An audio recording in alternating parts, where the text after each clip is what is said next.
Good morning and hello, everyone. I'm Bevin Clare, and you're here on Meet the Herbalist with Mountain Rose Herbs. And I have the great honor today of having some time to chat with Leah Penniman.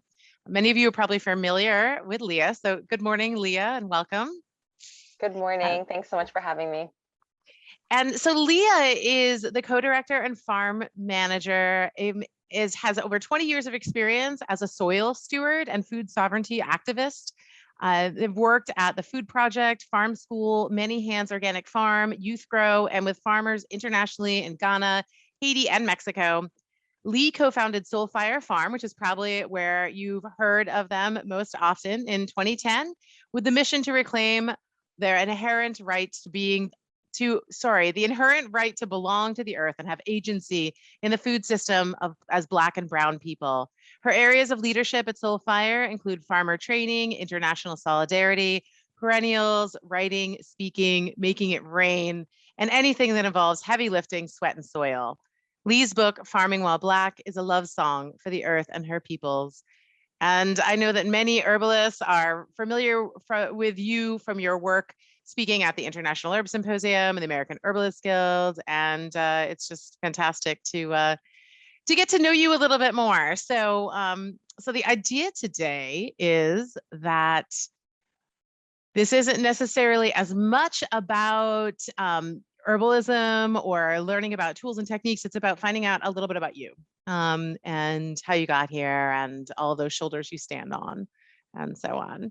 So I guess to start, tell me a little bit about your day-to-day life. Like, what does it actually look like to be Leah Penniman right now? Well, day-to-day life here on the farm. So we're in upstate New York in the mountains on Mohican territory. We're on 80 acres, of which we, intensively cultivate about 7, including herbs, but also vegetables and eggs and mushrooms, honey, trees, fruits, a whole diversified farm. So a day in the life really depends, but I'll say it's the cold season right now. We're transitioning from fall into winter, and we just had our last big harvest. We had a gleaning day.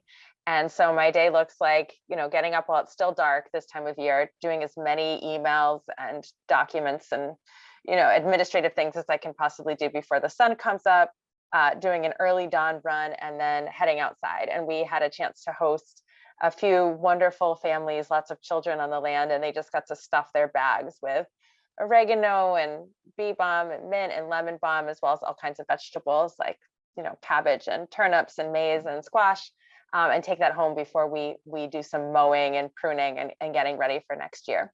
And then, meetings and writing and trying to make positive change in the world. So my day gets to be a mix of on the land, as well as, like so many of us, being behind a screen and moving things forward in that way.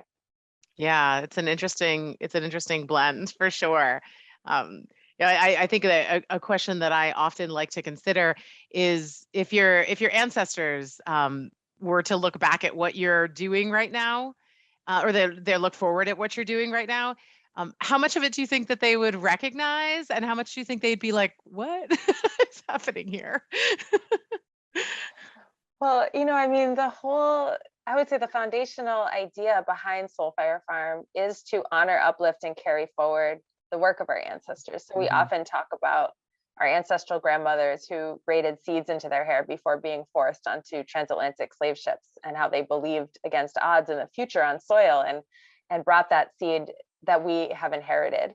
And so my hope is that in the most foundational sense, my forebears would really see and understand what we're doing. I mean, in a practical sense, so many of the techniques that we use on our farm are ancestral. We use the raised beds of the Ovambo people, the cover crops of Dr. George Washington Carver, the compost systems of Cleopatra, the polycultures of Nigeria and Haiti. And so there's a lot there, that comes ancestrally. But of course, our ancestors in my lineage have been through a lot and have often been forced to work on the land or be on the land in ways that did not adhere to this ancestral precedent, planting monocultures of cotton or monocultures of tobacco. So yes and no, right? I think there's a familiarity, a deep familiarity, but then probably also some questions that would arise. And, And I think most directly of my grandmother in blessed memory, Brownie Lee McCullough, who's the person who first taught me to garden. And I have a strawberry patch that reminds me of the very strawberry patch that she taught me to cultivate when I was a child. And so in that direct sense, I think about my grandmommy all the time when I go out and tend my favorite crop, which I can see out my window right now. It's doing well. And that's your strawberries. The strawberries, absolutely. Yeah, it's a very satisfying plant, isn't it? It's just right there and sweet and beautiful. And I thank you. I think that it's such an interesting thing to reflect on because, as you say, so much of the plants are, of course, always familiar, right? But these people showing up in little metal boxes with wheels to take them home with them would be a really confusing thing to get. What's a plant you've recently had your hands on that you've just really deeply appreciated? Oh, all of them. Let's see. Well, we were just out doing our gleaning day yesterday and picking probably the last raspberry harvest of the season. And we have our berries intercropped with several perennial herbs. So I was walking with some children to go harvest the red raspberries and walking through peppermint. And of course, when you walk through peppermint, it's a aromatherapy experience. And so, well, it wasn't my hands per se, it was more like my shins that were, all up in it. But I was so appreciative of just the aromatic generosity of the peppermint. And it just keeps going. We've probably harvested that one patch, I don't know, many, many times already this season. And the season's over, like it could rest. But no, it just keeps giving like more and more. I was like, we could do a whole other harvest in the snow and it would be fine. So that's a plant on my mind today. Yeah, those aromatics are. I've also had a lot of peppermint experiences lately, and it's just it's because it's different than the spring, but it's still so much. In the spring, it's like there it is, but it's you're still there. Fantastic. So you mentioned lineage and connection with people all over the world with different types of farming practices and so on. And I'm curious about how you've woven that in with the plants that are from your bioregion or grow in your bioregion. Yeah, absolutely. So it's we jokingly call our high tunnel our North Carolina house because so many of the crops that are culturally important to us grow quite a bit better in North Carolina than they do in upstate New York. And so a lot of these are more annual vegetables, but a lot of our ancestral crops like the Pate de Haiti tomato, Scotch bonnet peppers, even the Paul Robeson tomato, green glazed collards, black eyed pea. So there's eggplant. There's a number of crops that just are a lot happier under plastic. So that's not the most romantic answer, but it's an answer of how we do get some of these culturally significant varieties to actually make it to maturity in our short season, which can sometimes be as short as 5 months. And then of course, there are so many crops that are either native to the area or have naturalized in the area that we've built a relationship with over generations. I mean, my family on both sides has been in the Northeast for enough time to build a mutual love, with a lot of crops that are here. And something that's been a fun thing we've tried to do is to think about substitutes that we can use in our cultural dishes. For example, the variety of amaranth that grows in our region is really different than the one that grows in Nigeria or that grows in Haiti, but you can still make callaloo. Or you can take sumac and use that sour taste, right, to replace a lot of the citrus flavors in some of our dishes. And so we've had fun trying to figure out, how to get that culinary magic, but use the plants that are right around us. Yeah, that sounds like a really fun task, and to just see where it takes you. Yeah, I mean, it's a noble effort too to grow a lot of the tropical plants up in upstate New York. So that's pretty right. And these aren't even tropical. I mean, they're eggplants. Semi, yeah. It's cold. I'm telling you, like upstate New York, it's really, really cold. The tomatoes that you grow outside look stunted and sad. I grew up in New Hampshire, so I'm a little bit, and my parents were we grew most of our food, so I'm familiar with that. And now in Maryland, it's like it's all easy, right? I'm like, wait, that's still here, and it's now spring again. It didn't die. So. So you founded Soulfire Farm in 2010 with a mission to reclaim our inherent right to belong to the earth and have agency in the food system as Black and Brown people.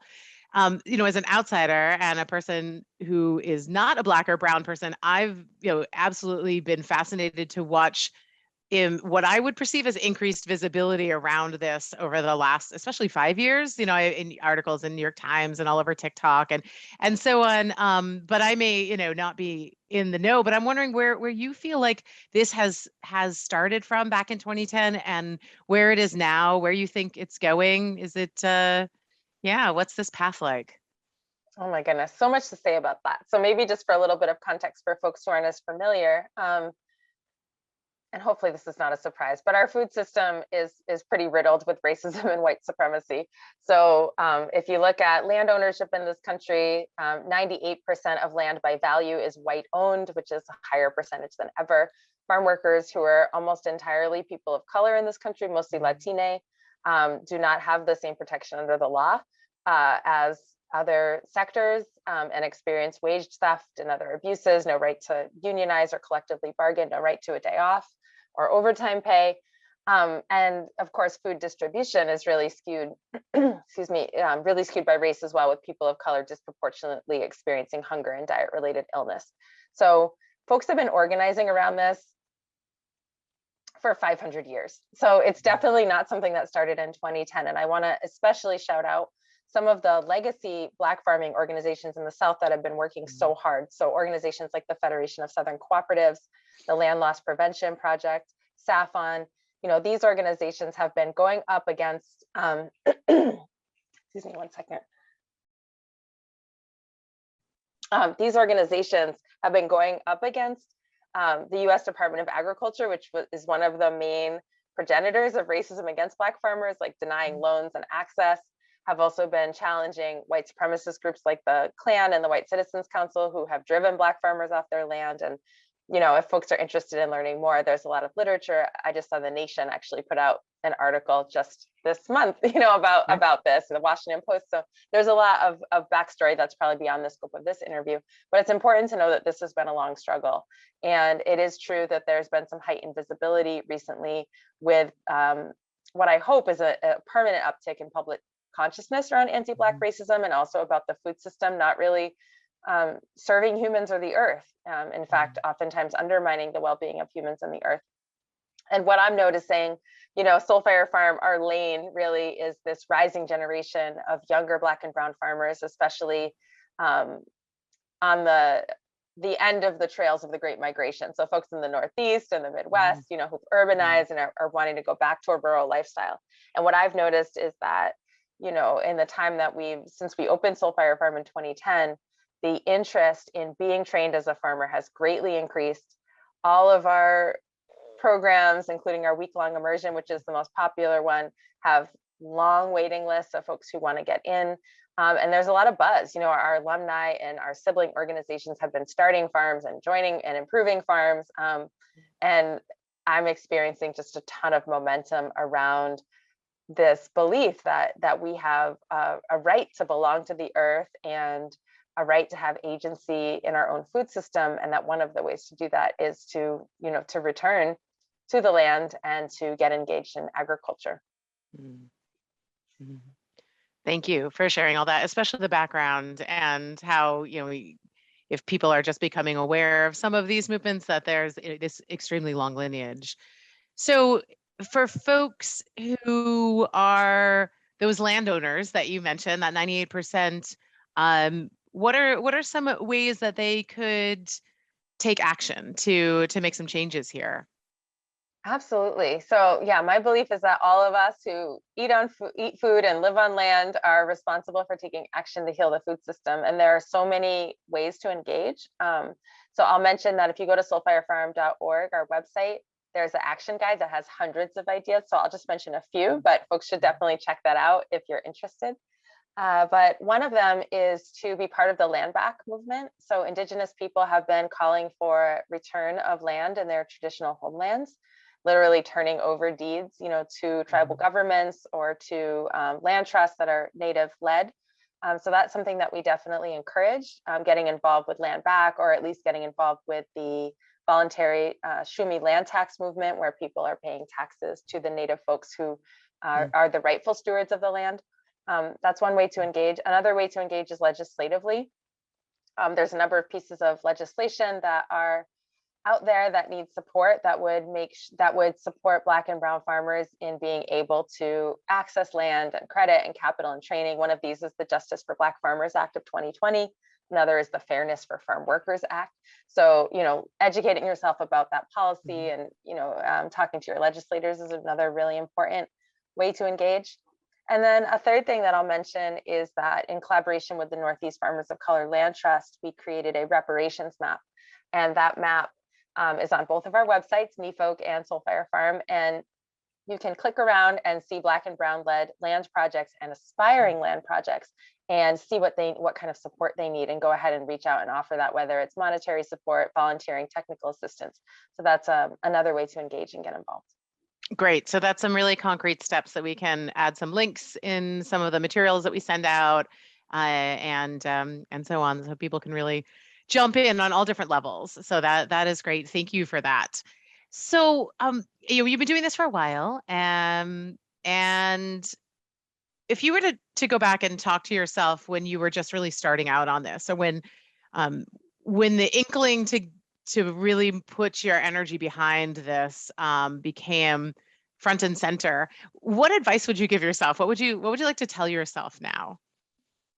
Oh, I would say pace yourself, child, because I mean, to be real, we had no idea. So my spouse and I started Soulfire Farm, as mentioned, back in 2010, though the idea bubbled up around 2005, 2006. We were living in the south end of Albany, New York, which is a neighborhood under food apartheid, and very much struggling to get fresh food for our family. There were no supermarkets, no farmers markets, no community garden plots that had any space. There wasn't even a bus that went to the supermarket. And so the only way that we found to get fresh vegetables was to join a CSA, which stands for Community Supported Agriculture, and walk over 2 miles one way to go pick up the vegetables and then walk back to our apartment. And needless to say, that is, and it was very expensive. That was a big sacrifice to make in order to have fresh food. So when our neighbors found out that we knew how to farm, they started encouraging us to create what they called a farm for the people that would bring food to the south end. So they might have been half joking, but we took it really seriously. And I don't think neither of us had any idea that, what was then a family farm would later become an institute, a center for learning about agriculture and supporting a rising generation of Black and brown farmers to make their lives on land. And I don't think either of us anticipated the overwhelming demand and need for that type of work. And so we started out full sprint, like trying to do everything all at once.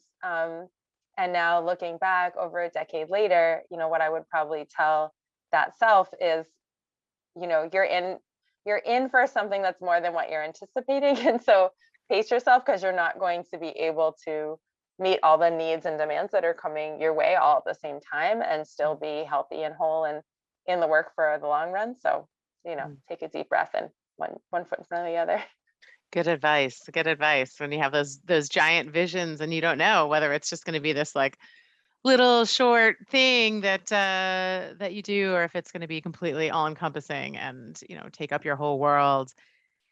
So getting a little bit playful here, let's say you have a magic power, and since you're a gardener, let's do 3, and you can go 3 plants perfectly well in your bioregion that don't necessarily grow there naturally. So they just magically, you have this magical power to let these 3 plants grow on your farm. What 3 plants would they be? Oh, so 3 plants that can magically grow on my farm that would not actually be able to grow here in real life. That's what you're saying? Yeah. Okay. So I would grow a mapu tree, also known as a baobab tree, because it's a sacred tree in the African indigenous religions that I practice. And it's just beautiful and amazing. It almost makes these rooms that you can hang out in with its roots. So that's an incredible tree. It grows a lot in Haiti and West Africa. I would grow, oh, this is so delectable as a question. I would grow yams, the African Mhm, yam, like the big white ones. In mhm. the diaspora, we use orange sweet potatoes as a substitute for yam in ceremony and in culinary applications. But the real deal are these huge yams. And if no one has ever seen the yams, I mean, they're like as big as, I don't know, your leg. They're Yeah. just absolutely stunning and so much food. And they grow in mounds, and you can put a neem branch in them to deter nematodes. And there's a lot of lore about them. They're a very sacred plant. They help bring people together and solve arguments and strife between people. And then the third thing I would grow, probably moringa. So Mhm. moringa is a really amazing tree that we plant a lot in Haiti to control erosion, but then the leaf it's a, super nutrient dense food, but can be used in like toothpaste and other products. And it's a lot of fun. It's also a stunningly beautiful tree. It does not grow here at all, but it would be lovely if it did. And now I'm thinking of way more trees, way more plants I want to grow. But you said three, so I'll stop at three. Okay, one more, because it's really fascinating to hear. A lot of times when I've asked this question to people who have roots in the tropics or other parts of the world, it's food like predominantly that's coming up that they're talking about growing. And you've mentioned plants that are, I mean, baobab trees, totally different, so many different applications and so many different relationships, but not necessarily food. So, what's another one? This is fun. Well, the one that came to mind was banana or plantain, Mm, which is not technically a tree, even though it grows quite big. And what I love about it is that it puts out these little babies that it shoot. And so you mm, like harvest the mama, right? Cut it down, and then like a new baby grows right next to it. And mm. so that plant is associated with immortality. And you can probably connect the dots as to why in terms of the way that it reproduces and continues on. Um, and yeah, I'm also just so grains are fickle, and the more we can rely on like tubers and tree and grass based starches that grow like that for our diet, I think the more climate resilient we'll be. So there's this practical element too of like, wouldn't it be nice to have really, really big tubers and plantains and things around to Yeah. eat and not be so reliant on wheat as a society? Yeah, yeah, and but I love how those plants can take us home too. Depending on, I'm sure Brandon Ruiz. Brandon, and I did an interview with him and talked to him a little bit about this, and he talked about urban growing in North Carolina of certain plants that people would give him seeds from, and randomly that someone would walk by the garden that was originally from the land where that grew everywhere and just stop and be in the state of shock that wait, how how does this get here, like how did you grow this and how is it here? And so it's a little bit like that magical power, just they have a little bit even easier time there in North Carolina, I think, for some of those plants. Thanks for sharing that. So a little bit along those lines, if you were to have a special time and place machine, and go and learn from someone or someone's, for a bit of time, anywhere in the world at any point, where would you like to go learn and sit next to them and have that experience? Mm. Well, again, many folks are flooding to mind. So I'm like right now choosing between Dr. George Washington Carver and Fannie Lou Hamer. And but I think in this moment, I would love to sit with Wangari Maathai, who is a Kenyan environmental activist who was responsible for a movement of women who planted millions of trees across a degraded landscape and brought it back to life. She's been recognized internationally for her work, um, and inspired a whole generation of environmentalists across the continent of Africa and beyond. And so Wangari Maathai, despite so many obstacles and just men especially shouting her down and telling her to get in her place, led her nation in terms of environmental restoration around the planting of trees. So I would love to Mhm. hang out with her. I mean, I've read all her books, but it's not the same. Love to hang out in real life. Yeah, yeah. I'd love for you to go hang out in real life with her and then come back and tell us all about it. I always think it would just be fascinating to see, um to see where, where it would take us, those like timeless aspects of what we do, and then the differences and challenges. So you talk about writing as a love song for the earth and her peoples, and what specifically while writing Farming While Black. Will you share more about why you use that phrase, a love song? Oh, for sure. So Farming While Black was a lot of fun to write, even though I resisted for years the idea of writing a book. Toni Morrison said, if there is a book that you need to read that hasn't been written, go and write it. And I needed Farming While Black as a young person. I started farming when I was 16 years old and went to all the conferences and read the books that were accessible to me in the Northeast, and didn't see any reflections of myself or my people in those conferences or in those books. And so had a lot of internal struggles about whether I was making the right choice to go into farming or go into care of the earth.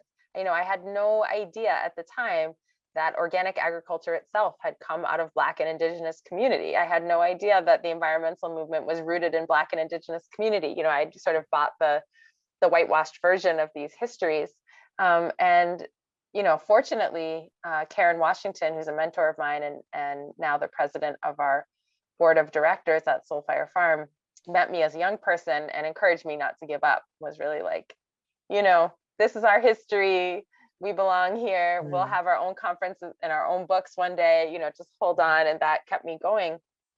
But, when we were a few years into Soul Fire Farm and we had been running these training programs for aspiring Black and brown growers, we developed a lot of curriculum over time. We wanted to make sure that we were tying everything we were teaching to its culturally relevant historical reference point, right? So if we are, for example, teaching about polycultures and intercropping, making sure that we're tying that to the types of polycultures that are used in Nigeria, that are used in Ghana, that are used in Haiti, and how that informs what we're doing. And that for everything. And a lot of those materials, they just weren't compiled, so we had to dig into the literature, and it made sense, especially as the waiting list for our program grew, to make this information accessible beyond just people who were able to get out to the farm. So that was the impetus for Farming While Black, and why I call it a love song is because, it's a love song for my younger self that needed the book. It's a love song and an act of generosity to folks who need and want this information. And also I work to make it beautiful and reverent to the earth. There's a chapter, chapter 3 is about honoring the spirits of the land, and talks very much about the psycho-spiritual aspects of what it is to do this work, and opens with a visualized depiction of our spiritual baths that we do on the farm, where we combine herbs and flowers with water from the pond, and wash away what no longer serves us, and call in what we need, and address the spirits of the land with reverence. So I tried to infuse the book with love and beauty, and hope that it's received also in love and beauty. Yeah, thank you. It's a beautiful book, by the way. And if folks haven't read it, then it's a great thing to be able to get a hold of. And if you don't have access to it, it's a great thing to request at your local library that they carry that, so you can.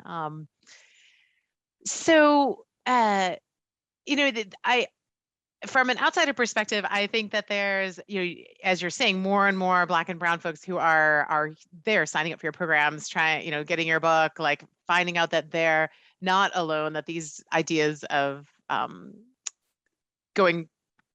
working with the earth is not something ridiculous or inappropriate for them, and that they can feel less distanced. But so one of the questions I love to ask is if you could whisper into the ear of all of these young Black and brown folks something, and you've actually kind of literally been able to do that with your visibility and your book, and so you've been able to do that. But I would love to know what you would whisper in the ear of those who haven't quite reached you yet. They don't really know about Soul Fire Farm or the food sovereignty movement for whatever reason, probably because there's other things to worry about in their lives that are front and center for survival, but or they're just very distant. So I'm wondering, what would you love to whisper into everyone's ear, the young Black and brown folks who could make a real difference if they were aware and had mentors and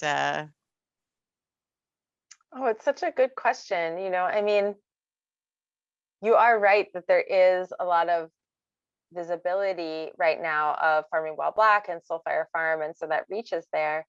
And I'm super grateful for that. And I think we have an important message. And also, it's not just about me or about Soul Fire Farm. I would really hope, I don't know if it's a whisper or a shout, right? But I would really hope that A folks who are shout. aspiring to be in relationship with land look around in their own communities at who are the elders, who are the legacy farmers, even who's the, grandma in the community garden who's been holding it down with those tomato plants for years and years and years, and give them the gift of being invited to mentor you, and also to give yourself the gift of being at the feet of someone who has been doing this for a long time and who may be eager to share and pass on their knowledge. That's my hope, because something that gets me worried is that there's so many folks like in our community who are getting older and may not be able to hold on to their farms, who may not have children who want to carry on the work or to inherit the land.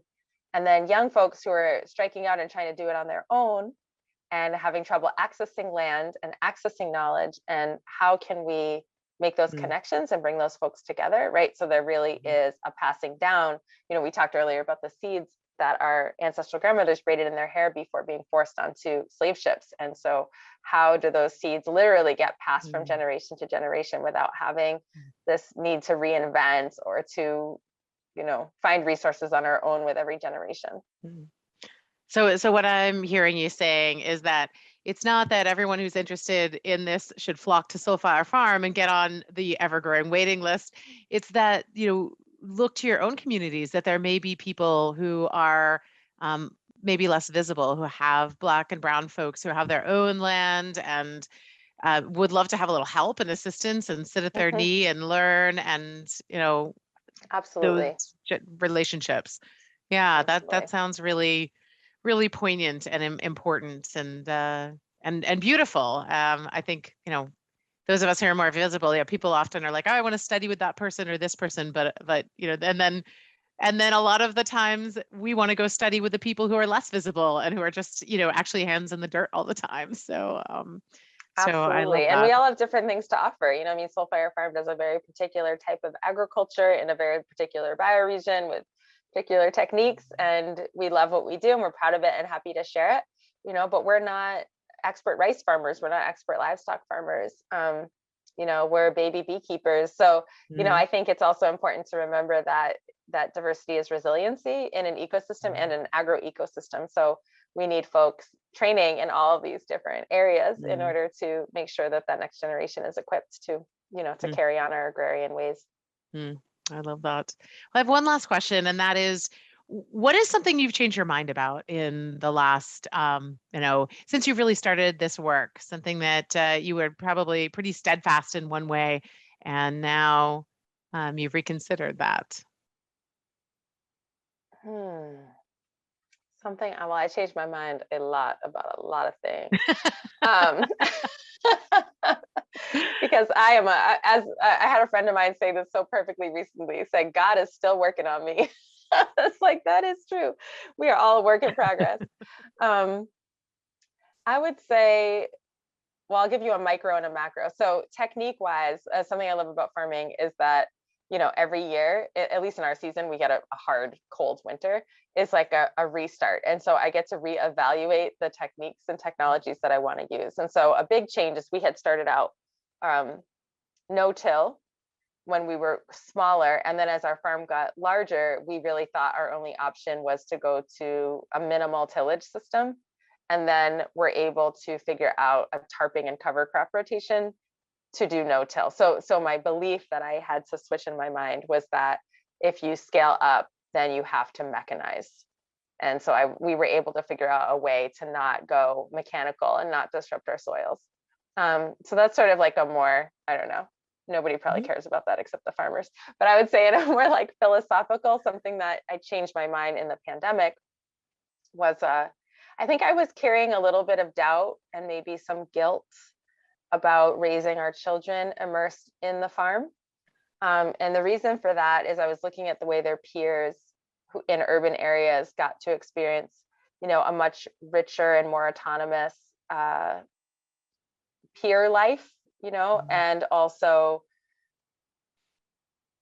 didn't have to work so much. Our kids work a lot and are sort of like in their family unit as their primary social circle. And then if they hang out with friends, it has to be arranged because there's drives. Anyway, and they complained about it sometime. But during the pandemic, when all their friends were locked up in apartments playing video games and our children were out feeding the community, building garden beds, building a new classroom, roofing, teaching gardening, and they found such deep meaning in having skills that were immediately applicable to a community that was reeling in the pandemic. Their sense of pride and accomplishment and home and belonging was astounding. Like, they thanked us for raising them the way that they did, and even recruited some of their friends to come live with us for the pandemic summer of 2020 to help out, because their friends would have much rather be farming than doing nothing in their homes. So I guess I released the self-doubt and guilt and worry about the decision to raise our children in a farm life. I love that as a parent also, those are things that you're like, should I be taking the more conventional route here? Or, am I doing this for me or for them? And all of those questions in between. So I really love that. So before we end, I'd love for you to shine some light on a few other folks that our watchers and listeners might want to go check out. Some other work that's being done that you're like, you need to know about this or that. Definitely. So if folks haven't checked out Michelle Lee's work on Working the Roots, there's a beautiful book on African-American herbalism and some community work around that. That would be wonderful to check out. Also, Dr. Claudia Ford at New York University of Potsdam has some incredible articles about blue cohosh and cottonseed and some culturally significant plants to the Black population, and her work is absolutely outstanding. And then I would say to also check out the work of Mama Ira Wallace of Southern Exposure Seeds, who is, her legacy to all of us is a seed collection of African heritage seeds, vegetables, as well as herbs that she hopes to revive, save, preserve, and carry on, and is helping to establish a cooperative together with my cousin, Bonetta Adib, called the Ujamaa Seed Growers Cooperative, in order to get these seeds out to community. So those are three amazing women who definitely deserve some shine. Thank you so much. We'll be sure to make sure there's some links or information about them when we send this out. So thank you so much, Leah, for talking with me and for all of the listeners and watchers, and inspiring us and helping us to feel a little bit more aware of many of the issues and things you presented. And it's also just been really fun and a pleasure. And I wish you a great restful winter and growing season next year. Thank you so much. I wish you a peaceful winter as well, and look forward to connecting next time. Thank you.